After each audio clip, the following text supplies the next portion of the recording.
Tá? Professor, uma curiosidade. A astronomia consegue pontuar como que chegaram com as pedras para a construção das pirâmides? Não, a astronomia não diz isso. O que diz isso é o trabalho dos arqueólogos, né? Conforme eu falei no início, era no passado, antes de eu me desencantar com a egiptologia, eu era egiptólogo, né? Então eu trabalhei lá, viajei muitas vezes e eu posso lhe dizer, as pirâmides foram construídas da seguinte forma: o miolo delas, que é a parte do volume inteiro, não vieram de longe, elas vieram das pedreiras, tá, do próprio local. O Planalto de Giza, onde ela está, né, elas existem, tudo aquilo dali, o substrato é rochoso. Tá? Sabe por quê? Porque o embasamento de toda aquela região é de pedra. E quando a gente estuda no Egito, a gente aprende que há milhões de anos atrás existia um mar, o mar Mediterrâneo, que se chamava Tétis. Ele acabava cobrindo toda aquela região do Egito. Tanto é que em Luxor, que fica lá no meio do Egito, na colina mais alta que tem em Luxor, que se chama Burna, se encontra fósseis de conchas. Aquela é a maior prova de que houve todo um movimento no planeta Terra, né? Inclusive eu complemento com uma outra reflexão. Por que o Brasil não tem terremoto? Por que o Brasil não tem vulcão? Porque é uma terra antiga. Então quando a terra é plana, muito plana, é porque aquilo dali já teve que ter e ela acomodou. Já os Andes, Peru, tem terremoto, né? Só que é do outro lado do continente, né? E lá é uma área mais nova. Então, por exemplo, o Himalaia, né, que tem 8 mil e poucos metros de altura, né, é uma área nova. Os Andes também é uma área nova porque existe um movimento das placas tectônicas que acabam dançando, subindo e descendo. Inclusive a Terra está em constante rotação. A gente não percebe, porque a duração disso aí são milhares e milhões de anos. Mas a gente, essas mutações estão acontecendo. Os geólogos, eles estudam justamente isso, né? Então, as pirâmides foram construídas com pedra daquele local. O que era trazido de longe, né, era o revestimento, porque a pedra de Giza é de uma qualidade sofrível. Ela é toda porosa, ela não tem qualidade. E para fazer o revestimento externo, eles escolhiam um calcário branco, fino e que não tivesse imperfeição, né? Agora, alguns reis não queriam nem o calcário, queriam granito, e o granito ele vinha de longe. Então, como eles faziam? Eles simplesmente cortavam as pedreiras. Sabe como eles cortavam? Eles simplesmente faziam os buracos, tá? Uns buracos quadrados, enfiavam cunhas de madeira ressecada, tá? Cortava a cunha, deixava envelhecer. Aquela madeira ia envelhecendo, se desidratando, tá? E eles guardavam essa madeira, tá? E aí o que acontecia? Eles faziam os buraquinhos, mais ou menos assim, dessa profundidade, e aí dava um picote. Já viu como corta granito? Vai batendo com a talhadeira, bate, chega um momento que pum, dá uma e ela, plá, lá. Só que no Egito eles faziam o seguinte, eles contavam com uma outra facilidade. Era a oscilação de temperatura que tinha entre o dia e a noite. No Egito você pega, aliás, o Brasil está ficando assim, né? Dias quentes e noites terríveis. Agora a gente está vivendo mais ou menos. No Egito é assim. No Egito, principalmente no inverno, dá 45 graus durante o dia, quando o sol se põe 8, 7. É uma coisa absurda, tá? E a ponto de nos bater no queixo de tão frio que é. Então o que eles faziam? Eles faziam esses buraquinhos e depois eles simplesmente jogavam água.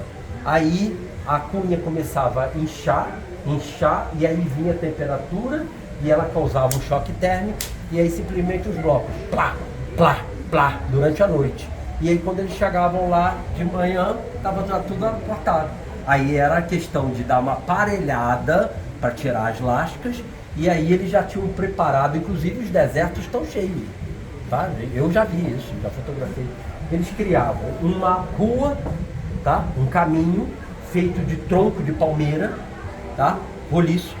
E aí botavam um tronco aqui, né? Um outro tronco aqui, um tronco ali, um tronco ali.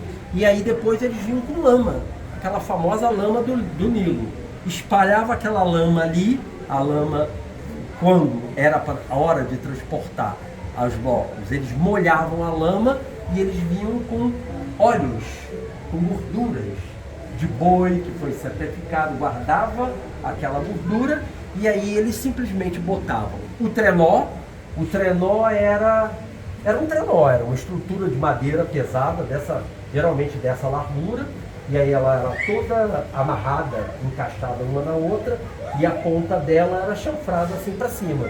Então vinha aquele trenó, né, com um peso descomunal de toneladas, mas embaixo tinha os troncos abaulados da madeira e com lama e com gordura. Inclusive nos templos egípcios, nas tumbas, mostram pinturas dos colossos com as estátuas sendo transportadas, né? E aí em frente vem um homenzinho sentado no trenó jogando um negócio de líquido. Quer dizer, então ali os egípcios mostravam como eles faziam. E era assim que se carregava os blocos. A única coisa que não se definiu até hoje é como esses blocos subiam. Mas existem as hipóteses de trabalho, né? Nunca se encontrou um desenho, um papiro, nem nada sobre isso, né, relatando.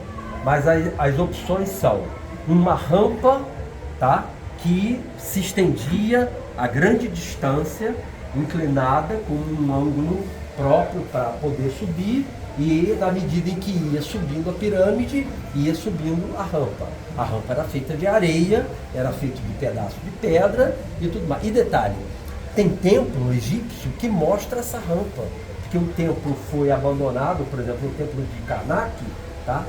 Tem um pilono que nunca foi terminado, porque o Egito começou a ser dominado pelos persas, e ficou lá o pilono, não foi concluído. Inclusive o trabalho de escultura e de decoração não foi concluído. E a rampa que era utilizada está até hoje lá. É uma pilha imensa de tijolos de barro. Qual era o material que eles usavam? Tijolo de adobe. Porque o adobe não é barro cozido. Adobe é o barro jogado numa forma e seco ao sol. Então ele tem um tamanho mais ou menos desse tamanho, o tijolo egípcio. Eles simplesmente pegavam o barro molhado, misturava com palha, tá? Capim, né? Resquício de papiro, qualquer material orgânico, e jogava ali dentro e misturava. Então criava esse tijolo. Então essas rampas podiam ser feitas. No templo de Karnak, a pilha é feita de tijolo de adobe. Em Gizé, nos lugares onde tem as pirâmides, certamente não ia carregar tijolo para lá. Certamente era a própria areia do deserto. Então eles faziam essa rampa. Uma hipótese era essa rampa horizontal com um declive, né, suave para poder subir. A outra é de que as rampas iam fazendo o movimento da própria pirâmide, tá? E existem alguns especialistas, entre eles Jean-Claude Gauvin, um francês, que ele propôs de que existiam uns tipos de guindastes. E esses guindastes eram meio em forma de balança. Então você botava um bloco de toneladas aqui e do lado de cá você botava uma cesta com corda. E aí ia jogando as pedras menores. Na medida em que aquilo dali ia pesando mais de cá, subia. E aí subia para outro patamar, né? Aí as pessoas podem falar assim, mas isso vai levar anos até subir aquelas toneladas todas. Mas quantos anos levava para construir uma pirâmide? Se calcula que 20 anos. Okay? Então, tempo eles tinham. E detalhe, aquilo dali, agora que é o lado mais engraçado da história, mais sério. Os reis, naquele momento, no antigo reino, que pirâmide não foi em todo o Egito que fez, foi numa determinada época. Os reis daquele momento é quando o Estado egípcio tinha acabado de ser criado como uma unidade administrativa onde o poder central totalitário estava se inaugurando. Essa coisa acontece não só no Egito, mas em todo o mundo. Na China, a mesma coisa. No reino de Nápoles, a mesma coisa. Chega um momento em que a sociedade reconhece que determinado indivíduo ele é soberano e ele é representante de Deus. Então, cria a noção daquele respeito real. Tá? E aí tem que ter a diferenciação. Então, esses reis eram considerados deuses, ou filhos de deuses, ou encarnação de Deus na Terra, e aí a sociedade acreditava nisso aí. Eles percebendo que caíram nessa história, né? Então o Estado começou a intensificar e a estimular que era assim mesmo. Vocês já ouviram falar de sati? A palavra sati? Sati era uma prática que existiu no Egito, na África, na China e em vários outros lugares. Era o fato de um rei morrer e os escravos e os servos dele ser convidados a ser enterrado junto. Só que era convidado. Tinha gente que tomava veneno e fizeram estudos nas ossadas, se comprovou. Alguns tomaram veneno, morreram e foram embalados, outros não quiseram. Então eles foram enterrados vivos. Tá? E aí a gente vai pensar assim, bem, o indivíduo morreu e foi enterrado vivo. A gente pode pensar de duas formas. Ele foi obrigado, tá? Porque ele era servo de um rei, mas a gente também pode pensar de que a monarquia tinha inventado uma história que colou, né? Que era o rei, ele quando morria, ele ia direto conviver da existência eterna dos deuses. Então, se a pessoa era servo e acompanhava o rei, isso daí era um privilégio. Então a gente não pode descartar o fato de alguém ter ido de boa vontade, não, eu vou. Né? Mas também não pode descartar de que alguns tenham sido obrigados. Eu sei que algumas das ossadas. Pois é, algumas das ossadas são todas embaladinhas nos caixões e as outras têm as mãos na garganta. Essa posição é a posição de quem morre asfixiado. Que chega um momento que ela não consegue mais respirar e ela coloca a mão na garganta. Então, essa é a prova de que alguns foram enterrados vivos, né? Bem, respondi a questão da pirâmide? E obrigado. O problema é que, por exemplo, o rei Miquerinos, que era a menor pirâmide do Planalto de Gizé, não que ela seja pequena, ela tem 60 e poucos metros de altura, mas ela perto da de Quéops, que tem 143, ela era menor. Esse daí resolveu um capricho que ninguém teve, só ele teve, que era revestir de camadas coloridas de granito preto e vermelho. A ideia era essa, tá? E ele começou a revestir tudo aquilo dali, só que imagina um trabalho de trazer o granito de Assuã, porque o granito não tem jazida de granito no Cairo, né? As jazidas são só lá perto da África, lá do Sudão. Então tinha que viajar de navio. E aí eles simplesmente botavam todo o aparelho do Estado para pegar esse material. Agora, se você me perguntar, se eu me perguntar, os esforços que isso tinha, era um esforço brutal, porque a população era escravizada, só que não era escravizado judeu nem africano não, era escravizado o egípcio, porque o Estado ele criou uma eloquência, um aparato funerário, não só para o rei, mas para a classe dominante, os nobres, que também tem mastabas, tudo de pedra esculpida, e está tudo lá para a gente visitar essa cara, né, em Giza. Então o que acontece? Exauriram tanto o Estado que na sexta dinastia houve a primeira, a segunda, a terceira, a quarta. Na quarta foi o período das pirâmides. Uau! Na quinta já estava tendo crise. E aí o que aconteceu? Houve um período de seca do Nilo, tá? Não se conseguiu produzir alimento como geralmente se produzia, porque o Nilo, hoje eu dei uma aula, não foi? Sobre as enchentes do Nilo, explicando tudo, entendeu direitinho, né? Mas no momento em que o recurso natural, a natureza não ajuda, toda essa estrutura foi para água abaixo. E aí o que aconteceu? O Nilo não subiu, porque não houve as chuvas das monções, e aí a população começou a passar fome. Sabe o que aconteceu? Houve o colapso do poder central, a monarquia caiu, e aí entrou o primeiro período intermediário, que era caos total, né? De saques. Aí esses monumentos começaram a ser roubados. Aqueles tesouros de ouro que estavam dentro das pirâmides, as pessoas passavam anos esculpindo o bloco de pedra que estava lá no subterrâneo, porque eles tinham que fazer um caminho para encontrar esses tesouros. né? E como os egípcios enterravam os seus reis com muita riqueza, né? O roubo qualificado, profissional, era uma profissão sofisticadíssima no Egito, porque as tumbas realmente ofereciam muitas riquezas. Então tinha gente que passava a vida trabalhando no roubo de tumbas. Isso implicava em esculpir a rocha viva. Deixa eu fazer uma pergunta agora. Explicando do Egito. Não. E aí eu quero te perguntar da Inglaterra. Porque assim, ele perguntou como que essas pedras chegaram lá para construir as pirâmides. Como que esses monolitos, tipo Stonehenge, né? Sim. Como que essas pedras chegaram ali? Qual é a concepção teórica de que, como aquelas pedras enormes, de como que as pessoas conseguiram levar aqueles monolitos para ali? Deixa eu te explicar. Uma vez eu comprei uma banheira de mármore italiano que pesava 800 quilos, tá?